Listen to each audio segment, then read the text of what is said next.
আপনি কি মনে করেন আপনার জীবনটা আর বদলাবে না? প্রতিদিন একই রুটিন, একই হতাশা, একই অজুহাত? তাহলে আজ থেকে নিজেকে মাত্র ১ মাস সময় দিন। ১ম কাজ ভোরে উঠুন। দিনের শুরুটা মোবাইল দিয়ে নয়, আল্লাহের নাম নিয়ে করুন। কয়েক মিনিট দোয়া করুন, নিজের লক্ষ্য ঠিক করুন। ২য় কাজ প্রতিদিন অন্তত ৩০ মিনিট নতুন কিছু শিখুন। একটি বই পড়ুন, একটি দক্ষতা শিখুন অথবা এমন কিছু করুন যা আপনাকে গতকালের চেয়ে ভালো মানুষ বানায়।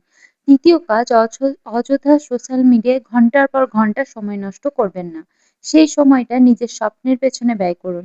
৪র্থ কাজ শরীরের যত্ন নিন। প্রতিদিন কিছুটা হাঁটুন, পর্যাপ্ত পানি পান করুন এবং যতটা সম্ভব স্বাস্থ্যকর খাবার খান। সবচেয়ে গুরুত্বপূর্ণ কাজ, কোনো দিন হাল ছাড়বেন না। ছোট, ছোট উন্নতিই একদিন বড় পরিবর্তন এনে দেয়। মনে রাখবেন সফল মানুষেরা একদিনে সফল হয়নি। তারা প্রতিদিন একটু, একটু করে নিজেদের বদলেছে।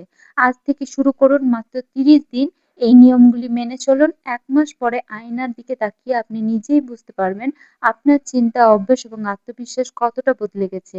আল্লাহের ওপর ভরসা রাখুন, পরিশ্রম চালিয়ে যান। ইনশাআল্লাহ আপনার সফলতা কেউ থামাতে পারবে না।